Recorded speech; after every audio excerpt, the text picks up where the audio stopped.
শরীফে হযরত শাহজিব আযম কিবলা আলম রাহমাতুল্লাহ তাআলা আলাইহির প্রাণপ্রিয় আব্বাজান আমাদের দাদাজান কিবলা শাহ সুফি সৈয়দ আব্দুর রহিম রাহমাতুল্লাহ তাআলা আলাইহির সালানা উরসে পাক আজকের এই আজিমুশ শান মাহফিলের সদরে মজলিস মাহফিলের মধ্যমণি আমাদের আপনাদের সকলেরই প্রাণস্পন্দন সকলেরই ভালোবাসার কেন্দ্রবিন্দু এই দরবারেরই সাজ্জাদানশীন কদিশ নশীন পীর সাহেব কিবলা রাহবরে শরীয়ত আলম বরদার আহলে সুন্নত হযরতুল হাজ আল্লামা শাহ সুফি সৈয়দ বদরুদ্দুজা বারি সাহেব কিবলা ज़ीदा मजदहु व शरफहु शाहजदाए दरबार बारिया शरीफ मुहिब्बीन मुताल्लिकीन मुरीदीन सामीन हजरात उलमाए इज़ाम बिरादरान मिल्लत रहमनी व रहमकुमुल्लाह अस्सलामु अलैकुम व रहमतुल्लाह। আল্লাহর দরবারে শুকরিয়া আদায় করছি যিনি এত বড় একটি আজিমুশ শান মাহফিলে আমাদেরকে আপনাদেরকে উপস্থিত হওয়ার শরীক শামিল হওয়ার খিদমতে অংশগ্রহণ করার তৌফিক দিয়েছেন। এই মহান নিয়ামতের শুকরিয়া আদায়ার্থে সকলে বলি আলহামদুলিল্লাহ। আপনারাও দীর্ঘ সময় ধরে ওয়াজ শুনছেন, ওয়াজ শুনতে শুনতে অনেকেই হয়তো ক্লান্ত হয়ে পড়েছেন। আমি আপনাদের খুব একটা বেশি বিরক্তির কারণ হব না। নির্ধারিত সময়টা আমি আপনাদের সামনে কিছু কথা বলার আশা রাখছি। শারীরিকভাবে খুব বেশি একটা উপযুক্ত না হলেও গোলামি করার জন্য আদিষ্ট হয়েছি বলেই এসেছি। আলহামদুলিল্লাহ বলেন। আমরা কোনো পেশাদার বক্তা নয়, এখানে কোনো দুনিয়াবি বিনিময়ের আশায় বক্তা হিসেবে আসা নয়, গোলাম হিসেবে আসা। বলেন আলহামদুলিল্লাহ। কারণ এই দরবারেরই তো প্রোডাক্ট আমরা। 1992 ইংরেজির জানুয়ারির 25 তারিখের বার্ষিক ঈদ মিলাদুন নবী সাল্লাল্লাহু আলাইহি ওয়াসাল্লাম, ওই মহান ঈদ মিলাদুন নবীর রাতেই আমার এই দরবার শরীফে আসা, আজকে পর্যন্ত আছি। আলহামদুলিল্লাহ বলেন। ক্যালেন্ডারের পাতায় গুনলে সেই 92 জানুয়ারি থেকে 33 বছর শেষ ভাগে চলছে। জীবনের সবচেয়ে বেশি সময়টা এই দরবার শরীফের অলিতে গলিতে কাটিয়েছি। আলহামদুলিল্লাহ বলেন। এই রক্ত, এই মাংস এই দরবার থেকেই তৈরি করা। আলহামদুলিল্লাহ বলেন। ট্যাক্স দিতে হবে না, ট্যাক্স দিতে এসেছি।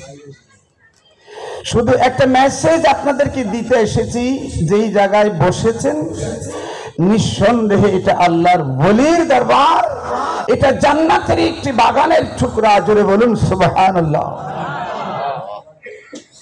বাকি লাগবে শুধু একটু মুহাব্বত। কি লাগবে? একটু কথা বলতে হবে। কি লাগবে? কি লাগবে? এখান থেকে সওদা করতে হবে মুহাব্বত দিয়ে।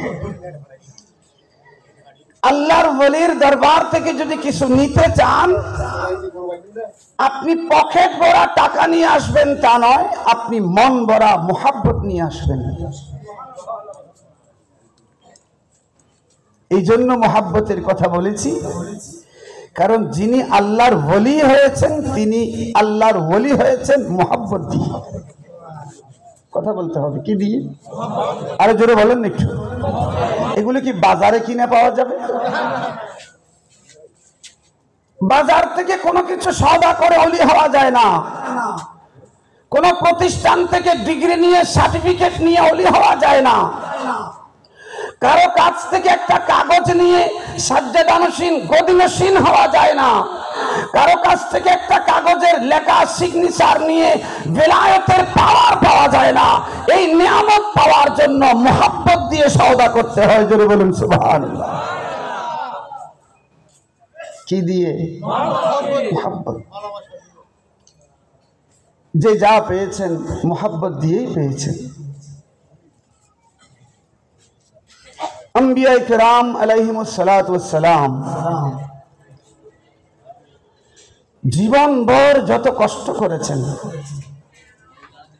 আম্বিয়া কিরামের কষ্ট যদি আলোচনা হয়, একজন নবীর একটা কষ্টকে যদি একপাশে রাখা হয়, আমার আপনার জীবনের সমস্ত কষ্ট যদি এক পাল্লায় দেওয়া হয়, নবীর জীবনের একটা কষ্টের সমান হবে না। জোরে বলুন না সুবহানাল্লাহ।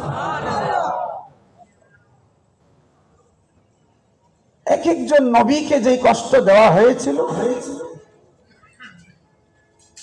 ওনারা এই কষ্টগুলোকে হাসি মুখে গ্রহণ করেছিলেন আল্লাহর মুহাব্বতের কারণে। কিসের মুহাব্বত?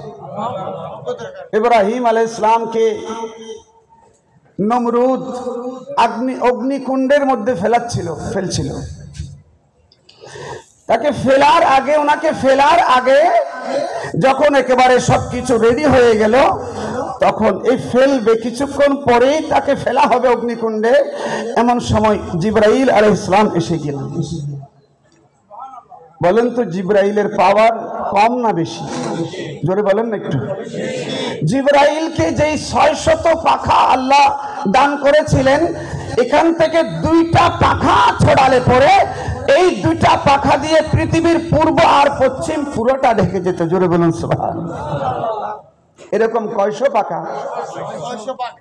তো জিবরাইল এই নমরুদের আগুন নিবানোর জন্য জিবরাইলের 2টা পাখাই যথেষ্ট, একটা পাখাই যথেষ্ট। একটু নাড়া দিলে সেই আগুন কি হয়ে যাবে? নিভে যাবে। জিবরাইল আসলেন হযরতে আদম ইব্রাহিম আলাইহিস সালামকে সাহায্য করার জন্য।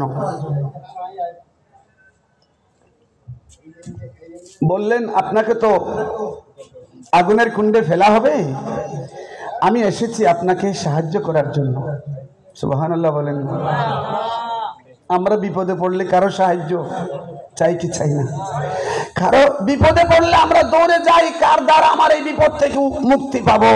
দুনিয়াবি ভাবে যত যে অবস্থায় থাকি না কেন, আমরা বিপদ থেকে উদ্ধারের জন্য সব সময় কারো না কারো দুয়ারে যাই। ইব্রাহিম আলাইহিস সালাম আগুনের কুণ্ডে ফেলা হচ্ছে, কিছুক্ষণের ভিতরে অগ্নিকুণ্ডে ফেলা হবে। মৃত্যু অনিবার্য, মৃত্যু নিশ্চিত। এমন সময় জিবরাইল বললেন, আমি এসেছি আপনাকে সাহায্য করার জন্য। আপনার কি কোনো সাহায্য লাগবে? আল্লাহর নবী ইব্রাহিম খলিলুল্লাহ আলাইহিস সালাম বললেন, এই জিবরাইল, আমার কাছে তোমার সাহায্য লাগবে না। সুবহানাল্লাহ বলেন। কোন সাহায্য? আমি তোমার সাহায্যের মুহতাজ নয়। আমি যদি সাহায্য চাই তো আমার মালিকের কাছে সাহায্য চাইবো। জোরে বলুন সুবহানাল্লাহ।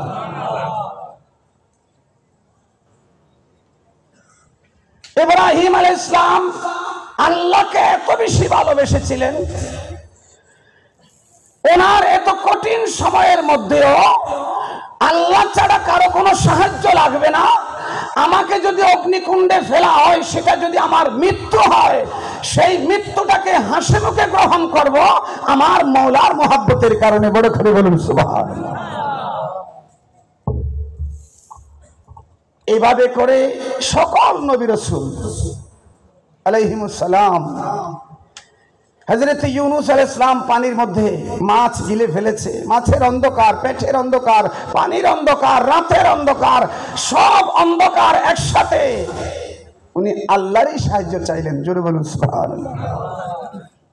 ইউসুফ আলাইহিস সালামকে যখন কূপের ভিতরে ফেলা হয়েছিল, অন্ধকার, সন্ধ্যার অন্ধকার, কূপের অন্ধকার, পানির অন্ধকার, একাকিত্বের অন্ধকার, জীবজন্তুর ভয়ের অন্ধকার, পাহাড়ি এলাকার অন্ধকার, সব অন্ধকারের ভিতরে হযরত ইউসুফ আলাইহিস সালাম বললেন, আমার কারো সাহায্য লাগবে না, আমার মাওলা যেটার উপর খুশি আমি এটার উপর খুশি, কারণ আমি আমার মাওলাকে ভালোবেসেছি।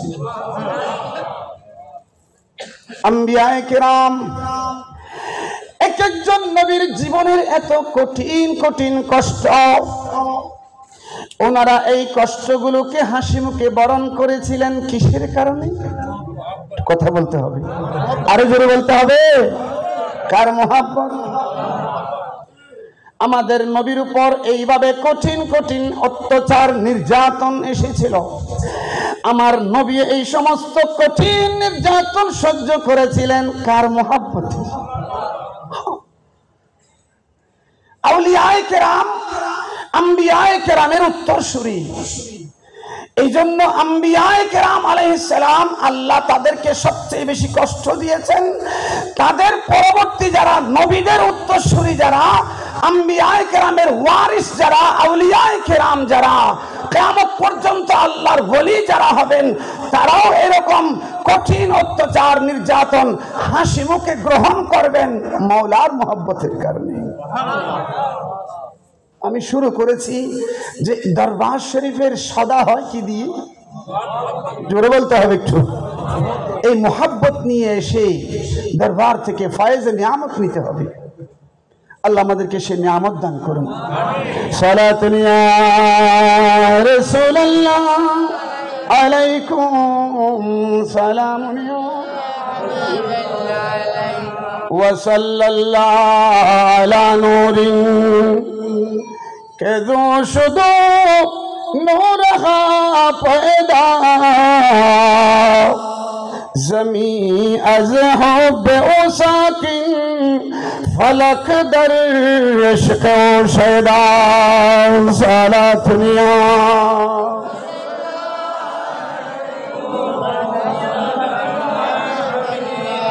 जसर सीना अशजामी अलम नशरह लका बरखा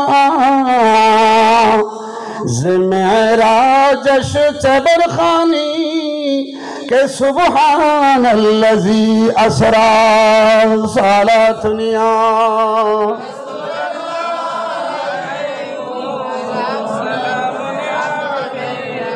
अगर नामे मुहम्मद रा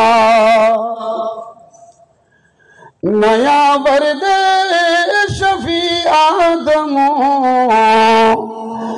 न आदम याफते तोबा ननू अज़गर के नजैना साला दुनिया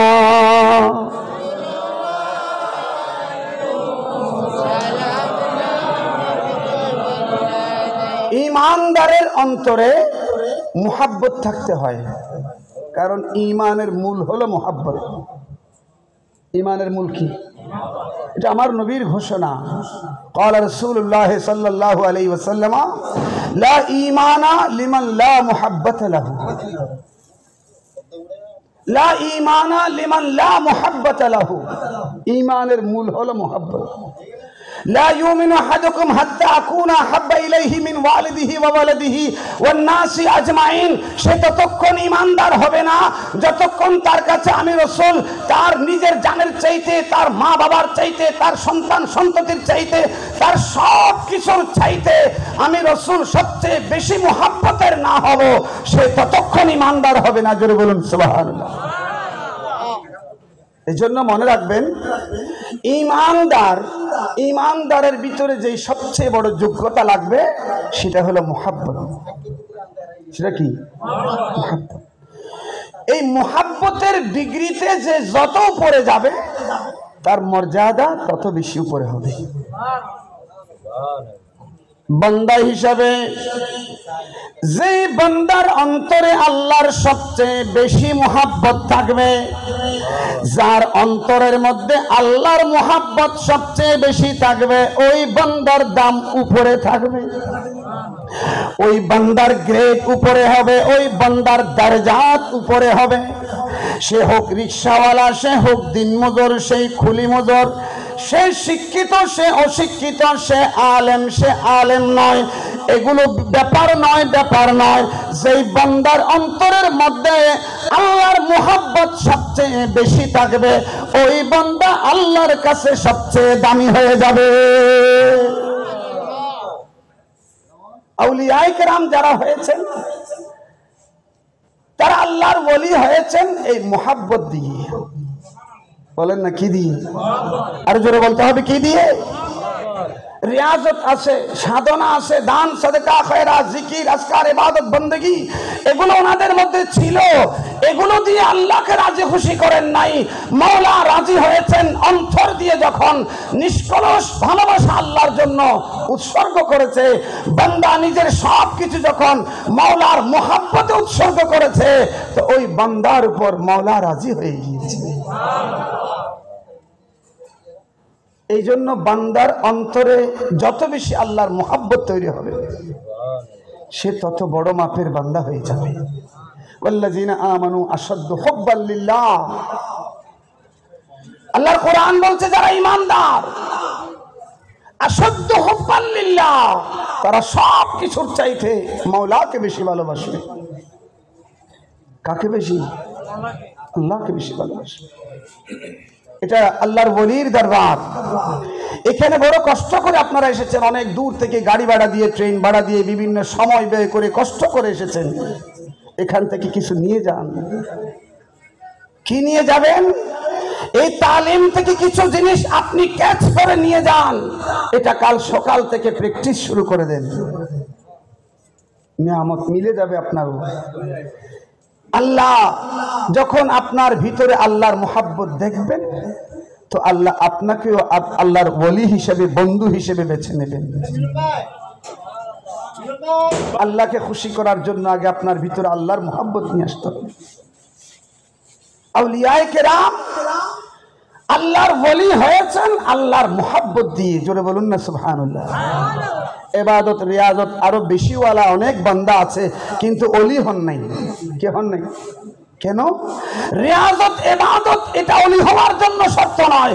ওলি ওই বান্দা হবে যেই বান্দাকে মাওলা কবুল করে নেবেন, মাওলা যেই বান্দাকে পছন্দ করে নেবেন, মাওলাকে মুহাব্বত করে করে যেই বান্দা ফানা হয়ে যাবেন, তো ওই বান্দাকে মাওলা খুশি করে বেছে নেবেন, তাকে ওলি বানিয়ে দিবেন। হযরত শাহজি বারি রহমতুল্লাহ আলাইহি নিঃসন্দেহে তিনি অনেক উঁচু মাপের আল্লাহর ওলি। এতে কি কোনো সন্দেহ কারো আছে?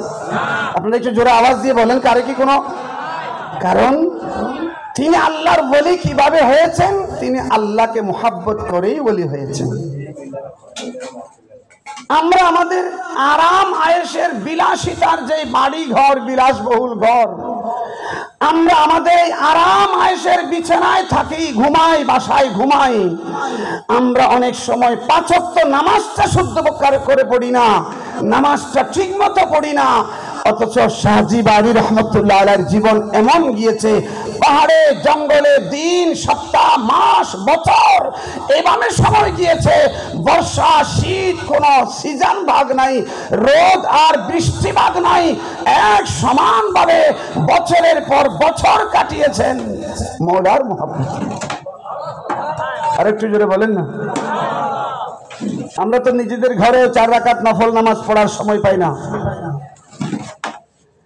2-4 রাকাত নফল নামাজ 2-4 দিন পড়লে এরপর আবার স্টপ হয়ে যায়, পারি না। তরিকতের ওয়াজিফার মধ্যে দেওয়া যে ছোটখাটো অল্প স্বল্প আমল ইবাদত, এগুলোও ঠিক মতো করতে পারি না। শাহজি বারি বাবা রহমতুল্লাহ আলাইহি জীবনটা এভাবে কিভাবে সাধনা করেছেন, পাহাড়ে জঙ্গলে রিয়াজত করেছেন বছরের পর বছর। এটা উনি এই জন্য করতে পেরেছেন, উনি অন্তর দিয়ে আল্লাহকে মুহাব্বত করেছিলেন। কাকে? আল্লাহর মুহাব্বত লাগবে। যখন আপনার ভিতরে আল্লাহর মুহাব্বত চলে আসবে, তখন দুনিয়ার মুহাব্বত আপনার থেকে বের হয়ে যাবে। যখন দুনিয়ার মুহাব্বত আপনার ভিতরে নিয়ে আসবেন, ধীরে ধীরে আল্লাহর মহব্বত আপনার থেকে চলে যাবে। কথা বলেন ঠিক কিনা? হ্যাঁ, এটা প্র্যাকটিক্যাল। আপনি নিজের জীবনে করে দেখবেন, যখন আপনার অন্তরটাকে ধীরে ধীরে দুনিয়ার মহব্বত থেকে একটু কমাতে থাকবেন, অটোমেটিক্যালি আপনার ভিতরে আল্লাহর মহব্বত বাড়তে থাকবে। আর যখন আপনি আস্তে আস্তে দুনিয়ার মহব্বত অন্তরে বাড়াতে থাকবেন, ঘর বাড়ির মহব্বত, ছেলে মেয়ের মহব্বত, ব্যবসা বাণিজ্যের মহব্বত, চাকরির মহব্বত, আরাম আয়েশের মহব্বত, দুনিয়ার নাম যশের মহব্বত, ক্ষমতার মহব্বত, এগুলো যত আপনার ভিতরে ঢুকতে থাকবে, তত ধীরে ধীরে আল্লাহর মহব্বত থেকে আপনি দূরে চলে যাচ্ছেন। আমার নবীর দরবার একজন সাহাবী, নবীর সাহাবী হযরতে হারেসা রাদিয়াল্লাহু তাআলা আনহু, একদিন ফজরের সময় সকালবেলা আমার নবীর সাথে দেখা হলো। নবীর সাহাবী ফজরের সময় সাক্ষাৎ হলো, মুলাকাত হলো। আমার নবী জিজ্ঞাসা করলেন, সালাম আদান প্রদান হলো। এবার নবী কথা বলছেন হযরতে হারেসার সাথে, ইয়া হারেসা কাইফা আসবাহতা, ও হারেসা তোমার দিনটা, তোমার সকালটা কিভাবে শুরু হলো? সুবহানাল্লাহ বলেন না? আমাদেরও সকাল শুরু হয় ফজরের নামাজ দিয়ে, সকাল শুরু হয় কোরআন তেলাওয়াত দিয়ে, সকাল শুরু হয় কোনো ভালো কাজ দিয়ে, সকাল শুরু হয়। হারেসা আমার নবীর দরবারে ফজরের নামাজ আদায় করলেন। নামাজের পরে আমার নবীর সাথে কথা হচ্ছে। নবী বললেন, হারেসা কাইফা আসবাহতা, তোমার সকাল কিভাবে হলো? হযরতে হারেসা বললেন, ইয়া রাসূলুল্লাহ আসবাহতু মুমিনান হাক্কা, ইয়া রাসূলুল্লাহ আমার সকালটা পরিপূর্ণ হক্কানি হাকিকি ঈমানদার হিসেবে শুরু হলো। আমি পরিপূর্ণ বাস্তব ঈমানদার, মুখে অন্তরে পরিপূর্ণ একজন ঈমানদার হিসেবে আমার দিনটা শুরু করেছি। সুবহানাল্লাহ। আমাদের দিনও শুরু হয় নামাজ দিয়ে, রোজা দিয়ে, হজ দিয়ে, ঠিক আছে, কিন্তু পরিপূর্ণ ঈমান দিয়ে, ঈমানের হাকিকত দিয়ে আমার দিন শুরু হয়েছে কিনা? সাহাবী বললেন, আমি আমার দিন এভাবে শুরু করেছি। আমার নবী বলেন, উনজুর এ হারেসা, তুমি তো আমাকে জবাব দিচ্ছ, তুমি কি বলতেছো একটু ভালো করে খেয়াল করে বলো, আন্দাজি বলিও না, এলোমেলো বলিও না। উনজুর মা তাকুলু, কি বলতেছো একটু ভালো করে খেয়াল করে বলো। ফাইন্না লিকুল্লি শাইইন হাকিকাতুন ফামা হাকিকাতু ঈমানিকা, ও হারেসা প্রত্যেক কিছুর একটা হাকিকত থাকে, কথার একটা পিছনে বাস্তবতা থাকে। তুমি যে পরিপূর্ণ ঈমান নিয়ে দিন শুরু করেছো, তোমার কথার বাস্তবতা কি একটু আমাকে বলে শোনাও। সুবহানাল্লাহ। তুমি যে পরিপূর্ণ ঈমানদার, তুমি যে বাস্তবিক একজন ঈমানদার, তুমি যে ঈমানের হাকিকত স্বাদ তুমি পেয়েছো, মজা পেয়েছো, এটার একটা ব্যাখ্যা তুমি আমাকে দাও, যেটা বলতেছো এটার পিছনে দলিল দাও। এবার হযরতে হারেস বললেন, ইয়া রাসূলুল্লাহ আযাফাত নাফসি আনিদ দুনিয়া, আমার ঈমানের হাকিকত হলো, আমার ঈমানের হাকিকত, খুব খেয়াল করেন, আমরা প্রত্যেকে ঈমানদার, কিন্তু ঈমান এক জায়গায়, আমি আর আপনি এক জায়গায়। ঈমানের হাকিকত, ঈমানের আসল, ঈমানের মজা, এটা আমার আপনার ভিতরে আসলে আমি আর আপনি এই জায়গায় এভাবে থাকতাম না। ঈমানের হাকিকত পেয়েছিলেন শাহ জিবারী রহমতুল্লাহ আলাইহি, ঈমানের হাকিকত পেয়েছিলেন শাহ সুফি আব্দুর রহিম রহমতুল্লাহ আলাইহি। ঈমানের হাকিকত আল্লাহর ওলিরা পেয়েছেন বলে তারা আল্লাহর ওলি হয়েছেন। ঈমানের হাকিকত কি? হযরতে হারেস বললেন, আযাফাত নাফসি আনিদ দুনিয়া, ইয়া রাসূলুল্লাহ আমি আমাকে পরিপূর্ণ ঈমানদার এই কারণে জানছি যে এখন আমি যে দুনিয়ার জমিনে বেঁচে আছি, দুনিয়াদারি করছি, কিন্তু আমার অবস্থাটা একটু আপনাকে খুলে বলি। আমার অবস্থা এমন হয়ে গেছে যে আমার এই নফসটা এখন দুনিয়া থেকে পুরা উঠে, এই নফসটা পুরোপুরি দুনিয়া থেকে আলাদা হয়ে গেছে। আমি ব্যবসা করি, আমি চাকরি করি, আমি কাজকর্ম করি, আমি সংসার করি, আমি বাজার সয়দা করি, আমি খানা পিনা খাই, এইসব করি বটে, কিন্তু আমার নফসের মধ্যে এগুলোর কিছুই নাই। আমার নফস এখান থেকে পরিপূর্ণ আলাদা হয়ে গিয়েছে। তরিকতের মানুষ যারা, তাদের দুনিয়াদারি আর দুনিয়াদারদের দুনিয়াদারি এক সমান নয়। অনেকে সুন্নত পালন করে, আপনার ফিরে সুন্নত কোনটা কোনটা? যেগুলো নিজের স্বার্থের জন্য, নিজের প্রয়োজনে, নিজের লাভের জন্য কাজে আসবে, এক্ষেত্রে ফিরে সুন্নত পালন করে। ফিরে সুন্নত ওইটাও দেখতেছো না, পাহাড়ে জঙ্গলে গিয়ে রিয়াজত করতে করতে জীবন ফানা করে দিয়েছে।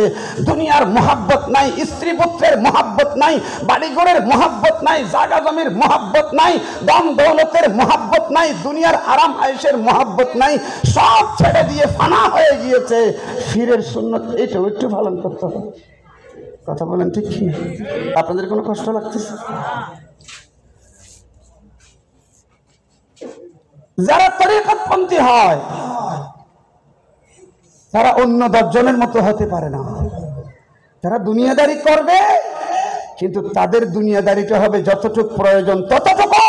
নফসের মধ্যে এগুলোর খাহেশ থাকবে না, লোভ থাকবে না, মায়া থাকবে না, মোহাব্বত থাকবে না। যতটুকু দরকার এতটুকু করছে, কিন্তু এখানে একা একটাই জায়গা দিয়েছে, এটা হলো আল্লাহর মোহাব্বতকে জায়গা দিয়েছে।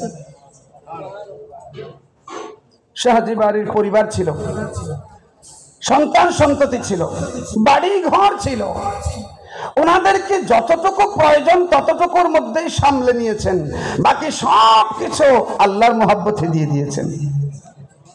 সুবহানাল্লাহ বলবেন না? বর্তমান সময়ে আরো অনেক জায়গা দেখবেন যেখানে কানির পর কানি জায়গা কেনা হচ্ছে, প্রতি বছর কয়েক কানি করে জায়গা কেনা হচ্ছে। জায়গাগুলো খোঁজ নিলে দেখা যাবে সব নিজের নামে, ছেলে মেয়েদের নামে। শাহজি বাড়ি রহমতুল্লাহ আলাইহির বর্তমান এই আলামিন বাড়িয়া কমপ্লেক্স, আপনি একজন আমিন দিয়ে মেপে দেখেন কত গন্ডা, কত কানি, এই বিশাল জায়গা, কোটি কোটি শত কোটি টাকার এই জায়গা, এগুলো সবগুলো আল্লাহর দ্বীনের পথেই উনি দিয়ে গিয়েছেন। কেন? উনার নফসের মধ্যে এগুলোর জায়গা দেন নাই, উনার অন্তরের মধ্যে মওলাকে জায়গা দিয়েছিলেন।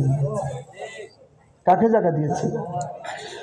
হযরতে হারেস বললেন, আযাবাত নফসি আনিদ দুনিয়া, ইয়া রাসূলুল্লাহ, আমার অন্তর থেকে দুনিয়া বের হয়ে গেছে, দুনিয়ার আসক্তি বের হয়ে গেছে, দুনিয়ার কোন মোহাব্বত আমার অন্তরের ভিতরে জায়গা দেই নাই, আমার অন্তর থেকে সব বেরিয়ে গেছে।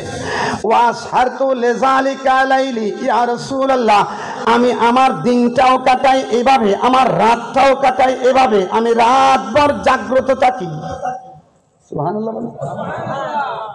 রাতভর কি কথা বলেন না? রাতভর আউলিয়ায়ে কেরামের জীবনী দেখবেন, ওনাদের জন্য দিনের চাইতে ওনাদের কাছে রাত আসলে বেশি খুশি। আমি আমার রাত এইভাবে নির্ঘুম কাটাই।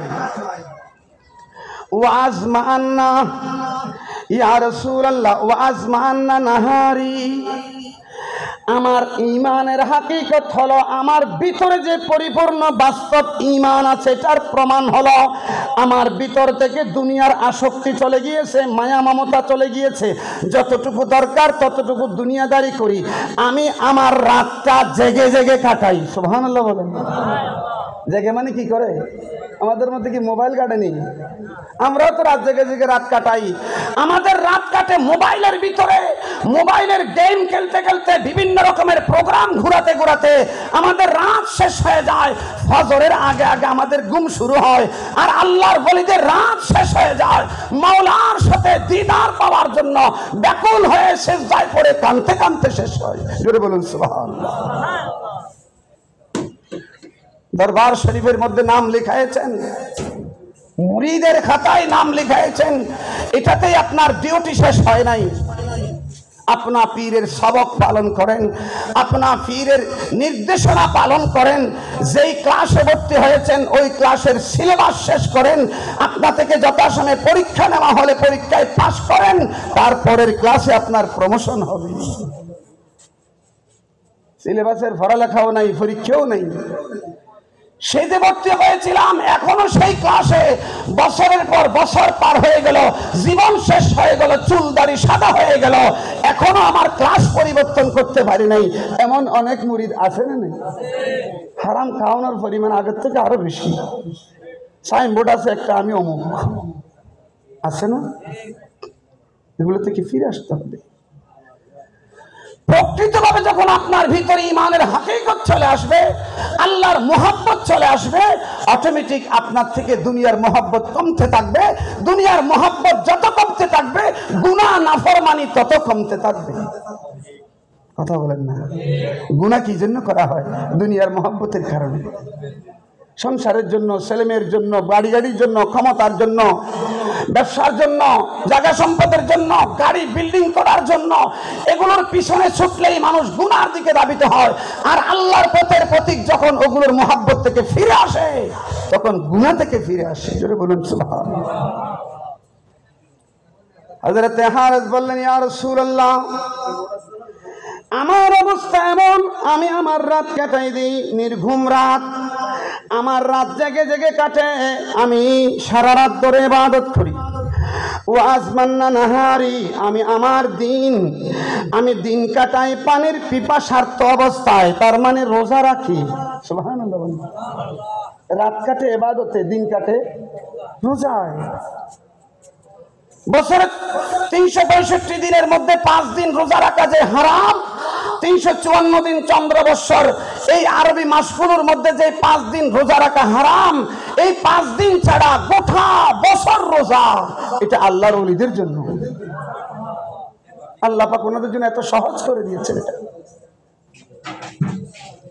সাহাবী বললেন, ওয়া কান্নী আনজুরু ইলা আরশি রাব্বি বারিজা, ইয়া রাসূলুল্লাহ, আমার ঈমান আল্লাহ আমাকে এভাবে দান করেছেন, আমার ঈমান এত পাক্কা, এত মজবুত, আমি শুধু মুখে বলছি না ঈমানের দাবি, আমি শুধু মুখে দাবি করছি না, আমার আল্লাহ আমাকে এত দয়া করেছেন, আমার ঈমানের যশ, আমার ঈমানের শক্তি আল্লাহ এত বাড়িয়ে দিয়েছেন, আমি আন্নী আনজুরু ইলা আরশি রাব্বি বারিজা, আমি জমিনে মদিনা শরীফের জমিনে চলাচল করলেও আমার আল্লাহর আরশ আজিম আমি এখান থেকে দেখতে পাই। দেখেন, সাহাবায়ে কেরাম আমার নবীর সোহবত পেয়েছিলেন। নবীর সোহবতের কারণে ওনাদের ভিতরে আল্লাহর মুহাব্বত এত বেড়ে গিয়েছিল, দুনিয়া থেকে ওনারা এত বেশি মুক্ত হয়ে গিয়েছিলেন যে ওনারা দুনিয়ার জমিনে চলতেন, জমিন থেকে আল্লাহর আরশ স্পষ্ট দেখতে পেতেন। সুবহানাল্লাহ বলবেন। এটাই হলো ঈমানের হাকিকত। আমি আল্লাহর আরশ আজিম দেখতে পাই। আমার অবস্থা এমন হয়েছে, আমি দুনিয়ার জমিনে চলাচল করি, কান্নী আনজুরু ইলা আহলিল জান্নাহ ইয়াতাযাবারুনা ফিহা, ইয়া রাসূলুল্লাহ, আমি এই দুনিয়ার জমিনে চলে চলে আমি জান্নাতি দেখতে পাই, জান্নাতীদেরকে একজন একজনের সাথে দেখা করতে, একজন একজনের কাছে ছুটাছুটি করতে আমি দুনিয়ার জমিন থেকে দেখতে পাই। কিভাবে দেখতে পান? কিভাবে দেখতে পান? বান্দা যখন মওলাকে রাজি করে ফেলে, বান্দা যখন মওলাকে খুশি করে ফেলে, তো বান্দার ভিতরে এমন একটা অবস্থা তৈরি হয়ে যায়, বান্দা জমিনে চলাচল করে কিন্তু জমিন থেকে জান্নাতের সেই নিয়ামতগুলো দেখতে পায়। এগুলোর নাম তরিকত, এগুলোর নাম ইহসান, এগুলোর নাম তাসাউফ। যে বান্দা দুনিয়ার রং চোখে দেখে না, বান্দা জান্নাত দেখতে পায়। জোরে বলুন সুবহানাল্লাহ। ইয়া রাসূলুল্লাহ, আমি শুধু জান্নাত দেখতে পাই না, আমি মদিনার জমিনে চলাফেরা করি, আমি জাহান্নামীদেরকে দেখতে পাই, তাদের চিৎকার চেঁচামেচি শুনতে পাই, তাদের কষ্ট আযাবের কারণে তারা যে চিৎকার চেঁচামেচি করে সেগুলো আমি এখান থেকে শুনতে পাই। আমরাও জান্নাতের কথা বলি, আমরাও জাহান্নামের ভয়ের কথা বলি, কিন্তু এত শোনার পরেও আমাদের ন্যূনতম পরিবর্তন আসে না। আমরা আজকে রাতে শুনি, কালকে সকালে ভুলে যাই, ঠিক কিনা বলেন? আর যাদের ঈমান মজবুত হয়ে যায়, ঈমান যাদের পাক্কা হয়ে যায়, তারা শুধু শুনেন না, শোনার সাথে সাথে তাদের ভিতরে এমন অবস্থা তৈরি হয়ে যায়, ধীরে ধীরে আল্লাহ তাদেরকে এমন একটা হাল দান করেন, ওনারা বাস্তবেই যেন জাহান্নামের সেই আযাব শুনতে পাচ্ছে, বাস্তবেই জান্নাতের নিয়ামত দেখতে পাচ্ছে, বাস্তবেই আরশ আজিম দেখতে পাচ্ছে। দুনিয়াতে সংসার করে, কিন্তু মওলার মুহাব্বতে তাদেরকে ওই জায়গায় নিয়ে যায়। শাহজি বাড়ি রহমতুল্লাহ আলাইহি কোটি কোটি টাকার সম্পদের লোভ ওনার ভিতরে আসে নাই, দুনিয়ার মায়া মমতা শোক শান্তি ভালোবাসা এগুলো ওনার ভিতরে স্থান পায় নাই। জীবন ভর যা কিছু করেছেন মওলার মুহাব্বতে করেছেন। কেন? আল্লাহ ওনাকে ঈমানের সেই হাকিকতের দৌলত দিয়েছিলেন। যারা তরিকতপন্থী, যারা এই দরবারের বায়াত মুক্ত আছেন, আপনাদের কাছে আমার একটা মেসেজ, নাম কাওয়াস্তে মুরিদ নয়, আপনা পীরের অনুসরণের মাধ্যমে আপনা পীর যেভাবে চলে গিয়েছেন সেই পথ ধরে চলতে চলতে আমরাও যেন সেই পীরের সাথে জান্নাতি হওয়ার মতো যোগ্যতা তৈরি করতে পারি। আল্লাহ সবাইকে সে তৌফিক দান করুন। আল্লাহুম্মা সাল্লি মাওলানা মুহাম্মাদ ওয়া আলা আলি সাইয়্যিদিনা ইয়া রাসূলুল্লাহ হাবিবে খালিক একতা তুই बरगुज़ीदा ज़ुल जलाले पाक बे हमता तुई अल्लाहुम्मा सल्ले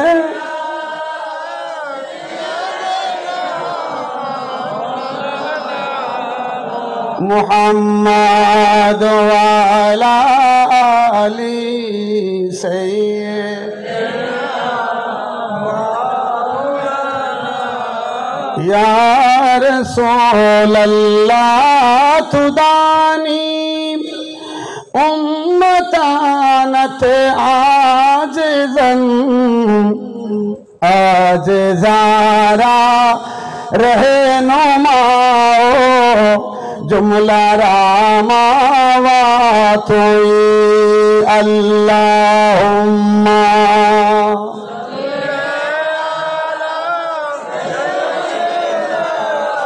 मौलाना मुहम्मद वाला आली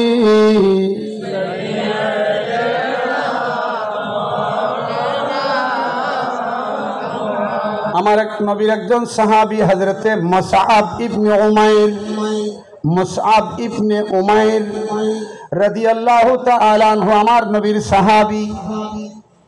একদিন দূর থেকে আসতেছেন নবীর দরবারে, আমার নবীর সামনে সাহাবায়ে কেরাম নিয়ে নবী বসে আছেন।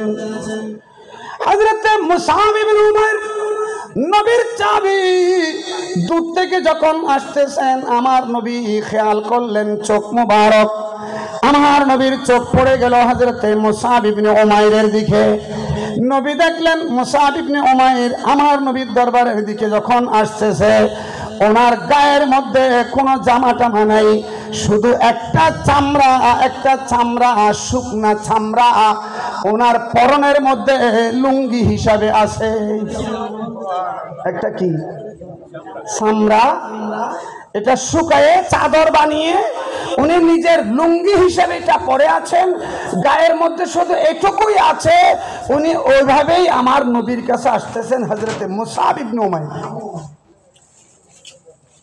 আমার নবী মুসআব ইবনে উমাইরকে যখন দেখলেন, ওনার শরীরের পোশাকের অবস্থা যখন দেখলেন, আমার নবী সাহাবায়ে কেরামদেরকে বললেন, হে আমার সাহাবীরা, দেখো মুসআব ইবনে উমাইর, এখন তোমরা তার দিকে দেখো কি রকম গরীব অবস্থায়, নিঃস্ব অবস্থায় ওনার জীবন।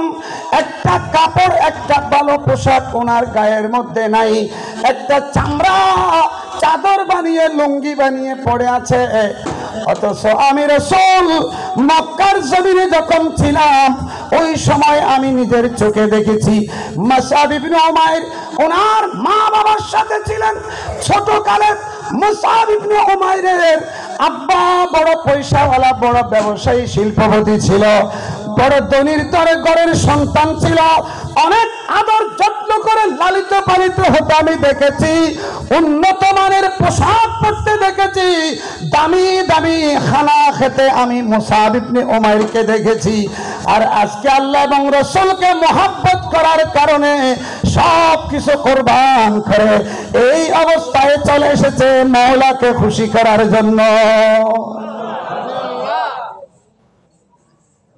মওলার মহব্বত যখন আপনার আমার ভিতরে আসতে থাকবে, তখন আপনার আমার ভিতর থেকে দুনিয়ার যে আসক্তি, দুনিয়ার যে মায়া মমতা ভালোবাসা, লোভ লালসা, বিলাসিতা, আনন্দ উল্লাস সব কিছু যেতে থাকবে। এক সময় এমন অবস্থা আসবে যে আমার কিছুই নাই, কিন্তু যা আছে তাতেই আমি খুশি। সুবহানাল্লাহ বলেন। আমি আমার শাহজি বাড়ি বাবা রহমতুল্লাহ আলাইকে কাছে থেকে দেখেছি। খেদমত করার সুযোগ দিয়েছিলেন দয়া করে, একান্তে সময় কাটানোর সুযোগ হয়েছিল, একেবারে কাছে থেকে দেখার সুযোগ হয়েছিল, দেখেছি। সময় এমনও ছিল গোসল করার জন্য এসেছেন, লুঙ্গি যেটা পরনে ছিল আর একটা চেঞ্জ করেছেন, গেঞ্জি যেটা গায়ে ছিল সেটা ভিজে এটা রেখেছেন আর একটা গায়ে দিয়েছেন, এই যেটা গায়ে এই একটাই আর নাই। সুবহানাল্লাহ বলেন। এগুলো দেখেছি আমি, যারা কাছে ছিলেন তারা অনেকেই সবাই দেখেছেন।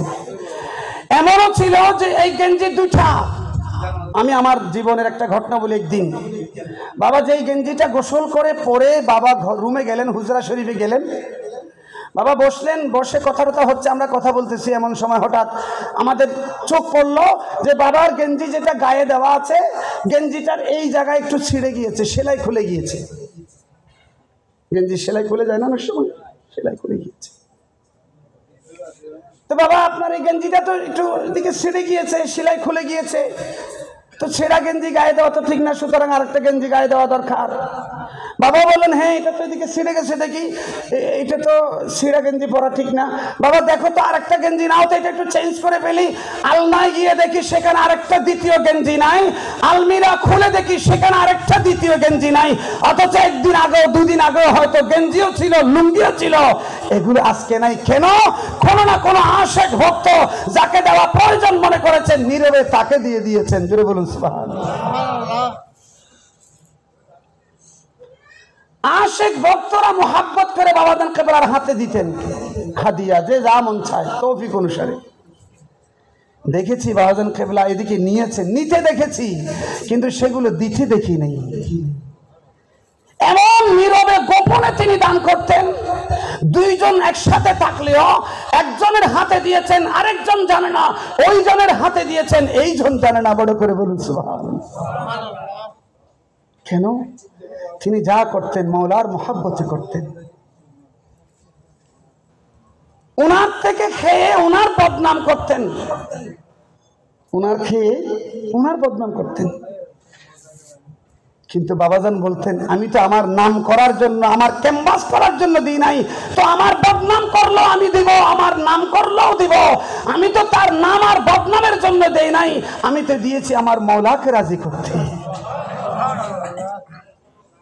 হাশরের ময়দানে আল্লাহ ডাক দিবেন, আইনাল মুতাহাব্বুনা ফিয়া। দুনিয়ার জমিনে আমার ওয়াস্তে মোহাব্বতকারী কারা ছিলে? দাঁড়াও, আমার ওয়াস্তে মোহাব্বতকারী। দুনিয়ার কোনো ওয়াস্তে নয়, দুনিয়ার কোনো কারণ নয়, মোহাব্বত আল্লাহর ওয়াস্তে। আল্লাহর ওলিরা মুরিদদেরকে মোহাব্বত করেন আল্লাহর ওয়াস্তে, মুরিদকে আপনার পীরকে মোহাব্বত করতে হবে আল্লাহর ওয়াস্তে। ঠিক কিনা বলেন না? আমার নবীর একজন সাহাবী জিজ্ঞাসা করলেন, ইয়া রাসূলুল্লাহ, ইয়া রাসূলুল্লাহ, আমি একজনকে মোহাব্বত করি, আল্লাহর ওয়াস্তে মোহাব্বত করি, যাকে মোহাব্বত করি ওনার সাথে আমার দেখাও নাই, সাক্ষাৎও নাই, আমি আল্লাহর ওয়াস্তে মোহাব্বত করি, অথচ ওনার সমপরিমাণ আমলও আমার কাছে নাই। উনি যতটুকু পরিমাণ আমলের অধিকারী, ইবাদত বন্দেগী দান সদকার অধিকারী, আমি ততটুকু পরিমাণ আমল করার যোগ্যতা আমার মধ্যে নাই, কিন্তু আমি ওনাকে মোহাব্বত করি আল্লাহর ওয়াস্তে। আমার অবস্থাটা কি হবে? আমার নবী বললেন, আনতা মা মান আহবাবতা, দুনিয়া আখিরাতের মধ্যে তুমি যাকে মোহাব্বত করো তুমি তার সাথে থাকবে। এই জন্য আমরা যারা মোহাব্বত করি, আল্লাহর ওলিকে মোহাব্বত করি, আপনার পীর মুর্শিদকে মোহাব্বত করি, এই মোহাব্বতটা যদি দুনিয়ার কোনো কারণে না হয়ে একমাত্র আল্লাহর মোহাব্বতের কারণে হয়, এটাও হাসরের ময়দানে আমাদের বড় কাজে আসবে। আল্লাহ তৌফিক দান করুন। অনেক সময় মহব্বত বিভিন্ন কারণে হয়। হুজুরের সাথে মহব্বত রেখে বাস হুজুর থেকে কিছু ফায়দা নিয়ে চলে গেছে, হুজুরের উসিলায় একটা চাকরি নিয়ে চলে গেছে, চাকরি পাওয়ার পর আর হুজুরের নাম নিশানা নাই, এক হুজুরের মাধ্যমে একটা বড় ব্যবসায়ীর সাথে কন্টাকে ব্যবসা নিয়ে নিছে, ব্যবসা পাওয়ার পর হুজুরের সাথে আর দেখা নাই। এরকম হাজার হাজার দান্দাবাজ হুজুরদের কাছে আসে, বলেন না? দান্দা শেষ হয়ে যাওয়ার পর আর খবর নাই। এরকম মোহাব্বতের কোনো দাম নাই। আপনি ঝড়ে ভিজে রোদে শুকায়ে কঠিন মুসিবতে পড়ে সুখে থাকে দুঃখে থেকে সর্বাবস্থায় আপনার পীর মুর্শিদকে যখন মোহাব্বত আল্লাহর ওয়াস্তে করবেন, এই মোহাব্বতের কারণে আর কিছু হোক না হোক হাসরের ময়দানে আপনি তার সাথেই থাকবেন।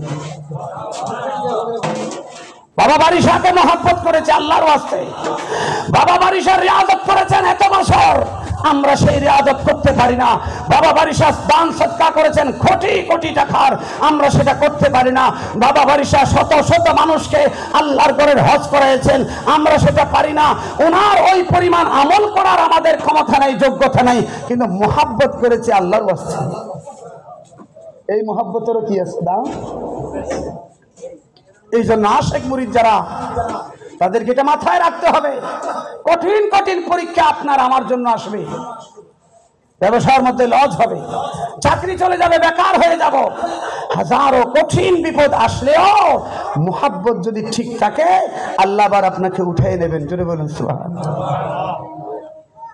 হযরত মুসাব ইবনে উমাইর একজন শিল্পপতির সন্তান, মহাসুখে যাদের জীবন চলছিল, আল্লাহ এবং রসুলকে মুহাব্বত করার কারণে উনি গরীবী অবস্থাকে গ্রহণ করে নিয়েছেন। আউলিয়ায়ে কামিলিন যারা আউলিয়ায়ে কেরাম হয়, ওনাদের অড়েল থাকার পরেও ওনারা ফকিরি জিন্দেগিকে হাসি মুখে বরণ করেন, আর এটা দিয়েই মওলাকে রাজি করেন। জোরে বলুন সুবহানাল্লাহ। এই তালিম, এই শিক্ষাগুলো আমাদের মধ্যে আসতে হবে, এই আমলগুলো আদর্শগুলো আমাদের মধ্যে আসতে হবে। আল্লাহ তৌফিক দান করুন। আজকে ওরসে পাক, আল্লাহর ওলির ওরস, কারণ যার ওরস পাক আজকে চলছে তিনি আমাদের শাহজি বারি বাবা রহমতুল্লাহ আব্বা জান।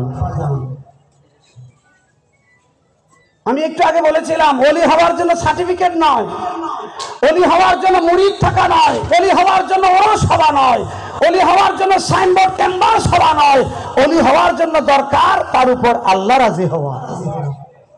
সুবহানাল্লাহ বলেন। যার আজকে ওরসে পাক, যাকে আজকে স্মরণ করে মাহফিল, তিনিও নিঃসন্দেহে আল্লাহর ওলি ছিলেন। সুবহানাল্লাহ বলেন না? এগুলোর অনেক কথা, অনেক প্রমাণ, আমার ব্যক্তিগত জীবনে অসংখ্য প্রমাণ, সেই দাদাজান কেবলার কারামাত। প্রকৃতভাবে যদি আপনি মোহাব্বত করে সেই দাদাজান কেবলার কাছে কোন একটা আরজি দিয়ে যান, সেই আরজিটা, আপিলটা হয়তো আপনার মুর্শিদের কাছে, কিন্তু আপনি মুর্শিদের কাছে সেই আপিলটা পৌঁছাতে পারছেন না। আপনি দাদাজান কেবলার জিয়ারত করে ইখলাস, ভক্তি, মোহাব্বত, আদব নিয়ে, বিশ্বাস নিয়ে আপনি আরজিটা ওখানে দিয়ে যান, ওখান থেকে আপনার পীরের কাছে আরজি পৌঁছে যাবে। আর একটু জোরে বলেন না। এগুলো আমার আবেগের কথা নয়, এগুলো আমি বাস্তব কথা বলছি। আমার আব্বা একবার এরকম মাহফিলে আসছেন, শেষ করে চলে যাবেন। বাবাজান কেবলা রাত্রেবেলা ওনাকে বিদায় দিয়ে দিয়েছেন যে ফজরের নামাজের পরে চলে যাবে, সবাইকে বিদায়, সকাল আর কেউ দেখা করার দরকার নাই, বিদায়। আমার আব্বা রাত শেষ করলেন, ফজরের নামাজ পড়লেন দরবারের মসজিদে। নামাজ পড়ার পর উনি একটু অস্থিরভাবে পায়চারি করতেছেন যে আমি চলে যাব অনেক দূরে মহেশখালী, কখন আবার আসতে পারি আর না পারি, আমার হায়াত কদিন আছে, আমার মুর্শিদের হায়াত কদিন আছে, আমি কি শেষবারের মতো আরেকবার আমার মুর্শিদকে দেখবো না? আমি শেষবারের মতো আমার মুর্শিদকে না দেখি কি আমি চলে যাব? উনার ভিতরে তার অস্থিরতা। ফজরের নামাজ পড়ে উনি এই মসজিদের বারান্দায় হাঁটতে হাঁটতে আস্তে করে দাদাজানের মাজার শরীফে ঢুকে গেলেন। দাদাজান কেবলা তখন মাজার শরীফের এই একটাই মাজার, তখন আমার শাহজি বাবা রহমতুল্লাহ আলাইহি জিন্দা। আমার আব্বাজান দাদাজানের মাজার শরীফে গিয়ে জিয়ারত করলেন। জিয়ারত করে দাদাজানকে বললেন যে ও দাদা, আমাকে তো বাজি রাত্রে বিদায় দিয়েছে, কিন্তু আমার তো মন চাচ্ছে না আমার বাজিকে আবার সকালবেলা না দেখে চলে যাব। আমার তো মন চাচ্ছে একটু আমার বাজিকে, আমার মুর্শিদকে আরেকবার দেখার জন্য। এটা ওনাদের ঈমান ছিল, উনি তো আল্লাহর ওলি। আমি তো ওলিকে বলছি, কাকে কথা বলেন না একটু? ওলিরা মুর্দা না জিন্দা? আর একটু আওয়াজ দিয়ে বলেন না একটু, এত ছোট আওয়াজে বললে হবে? আল্লাহর ওলিরা মুর্দা না জিন্দা? ইমানদাররাও কবরের ভিতরে জিন্দা, ইমানদাররাও। রূহ যখন বের হয়েছিল কিছুক্ষণের জন্য, যথা সময়ে এটা আবার আপনার শরীরের ভিতরে ফেরত দেওয়া হয়েছে। কোথায়? হাদিস শরীফের কথা। আমি সেদিকে গেলে আমার সময় আর হবে না। শর্টকাট বুঝে নেন, আল্লাহর ওলিরা জিন্দা নন, শুধু একজন ইমানদার ইমান নিয়ে দুনিয়া থেকে যেতে পেরেছেন, তিনিও কবরের ভিতরে জিন্দা। বাকি থাকলো ওই দারাজাত, স্তর, পাওয়ার। কোন জিন্দা নিজে নিজে জিন্দা আছেন, কারো কিছু করার শক্তি নাই। আর যারা আল্লাহর ওলি হয়ে থাকেন তারা শুধু নিজেরা জিন্দা নন, কবরে রওজায়ে পাকের ভিতর থেকে মরাকে আবার জিন্দা করতে পারেন। জোরে বলুন সুবহানাল্লাহ। হাজার হাজার প্রমাণ আল্লাহর ওলিদের কাছে, আল্লাহর ওলিদের দরবারে মরা কি হয়েছে বলেন না একটু? মরা কি হয়েছে? জিন্দা। উনি ওই ঈমান নিয়ে, বিশ্বাস নিয়ে বললেন, দাদা আমি আমার মুর্শিদকে আরেকটিবার দেখেই যাব। আল্লাহর কসম, আমার আব্বা জানের নিজের ঘটনা, আমি সাথে আছি। আব্বা জিয়ারত করে বাবা দাদাকে কথাটা বলে দরজায় দাঁড়ালেন। এদিকে হুজরার দরজাটা বাবাজান কেবলা টাস করে খুললেন। হুজরার দরজাটা খুলে দরজায় দাঁড়িয়ে এভাবে তাকালেন। আমার আব্বার সাথে দেখা হলো। জাফর এদিকে আসো। আমার আব্বাকে ডাকলেন, সামনে নিলেন। আমার আব্বাকে বুকে জড়ায়ে আমার আব্বাকে বিদায় দিয়ে আস্তে করে বাবাজান আব্বাকে বিদায় দিয়ে দরজাটা বন্ধ করে দিলেন। ছোট করে একটু করে বললেন, তুমি তো আমাকে ঘুমাইতে দিচ্ছ না। আরো জোরে বলবেন না? আরো জোরে বলবেন না? আল্লাহর ওলিদের সাথে আল্লাহর ওলিদের রুহানি সম্পর্ক, রুহানি তাআল্লুক। আল্লাহর ওলির দরবারে আরজি দিতে দেরি, এদিকে আরেকজন জিন্দা আল্লাহর ওলি দরজা খুলে দিয়ে মুর্শিদ মুরিদকে দেখা দিয়ে দিচ্ছেন। জোরে বলুন সুবহানাল্লাহ। সেই দরবার এই বারিয়া দরবার। ঈমান আর মুহাব্বতের ঝুলি যদি শুদ্ধ করে নিয়ে আমরা থাকতে পারি, আমাদের জীবন বেকার হবে না। দুনিয়া আখিরাতে আমরা আল্লাহর ওলিদের সাথে থাকব। আল্লাহ আমাদেরকে তৌফিক দান করুন। সালাতুন ইয়া রাসূলুল্লাহ فإن من جودك الدنيا وضرتها ومن علومك علم اللوح والقلم صلاة يا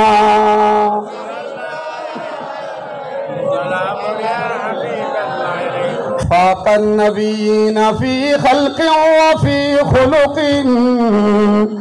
ولم يدانوه في علم ولا كرم صلاة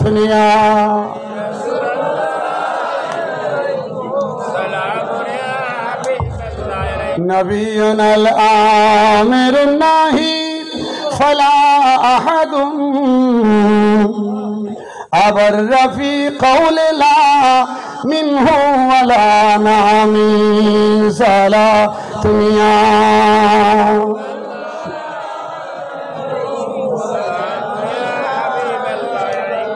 যেই দরবারে এসেছি, যেই জায়গায় বসেছি, নিঃসন্দেহে আল্লাহর ওলির দরবারে বসেছি। যারা আল্লাহর ওলি তাদের কোনো ভয়, বলেন না, তাদের কোনো ভয়, তাদের কোনো ভয়। এটা ঘোষণা কার?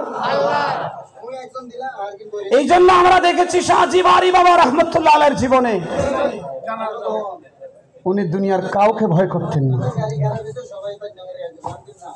যত বড় ক্ষমতাশীল হোক, যত বড় পাওয়ারফুল হোক, যত বড় পয়সাওয়ালা হোক, যত কিছু হোক, শাহজি বারী বাবাকে দেখেছি উনি কখনো কাউকে ভয় করতেন না, কারণ তিনি তো একমাত্র আল্লাহকেই ভয় করেন। আর কোনো কিছুর ভয়? আমাদের অনেক কিছুর ভয়। আমরা গরিব হয়ে যাওয়ার ভয়, আমাদের মধ্যে অভাবের ভয়, আমাদের মধ্যে টাকা পয়সা হারিয়ে যাওয়ার ভয়, আমাদের মধ্যে ব্যবসা বাণিজ্যে লস খাওয়ার ভয়, আমাদের মধ্যে চাকরি চলে যাওয়ার ভয়, আমাদের মধ্যে কঠিন কঠিন বিপদ মুসিবতের ভয়, আমাদের মধ্যে ভূমিকম্প সাইক্লোনের ভয়, আমাদের মধ্যে বিভিন্ন প্রকার দুশ্মনের ভয়, জন্তুর ভয়, চুরির ভয়, ডাকাতির ভয়। আমরা দুনিয়াদারদের কাছে দুনিয়ার যত প্রকারের ভয়, আল্লাহ যখন কোন বান্দাকে ওলি বানায় দেন, ওই ওলির মধ্যে এই ধরনের কোনো ভয় থাকে না। কোন ভয়? আল্লাহর ওলি কাউকে পরোয়া করে না, আল্লাহর ওলি কাউকে ভয় করে না। এটা আল্লাহর থেকে ঘোষণা। আল্লাহ আল্লাহ আল্লাহ লা হো আল্লাহ আল্লাহ হো লা ইলাহা হো আল্লাহ আল্লাহ আল্লাহ। জোরে জোরে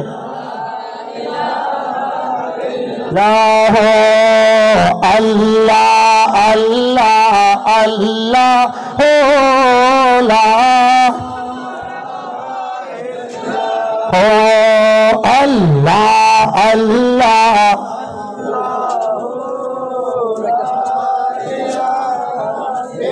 নারে তাকবীর, নারে রিসালাত, নারে গাউসিয়া। ঈদে মিলাদুন নবী, ঈদে মিলাদুন নবী।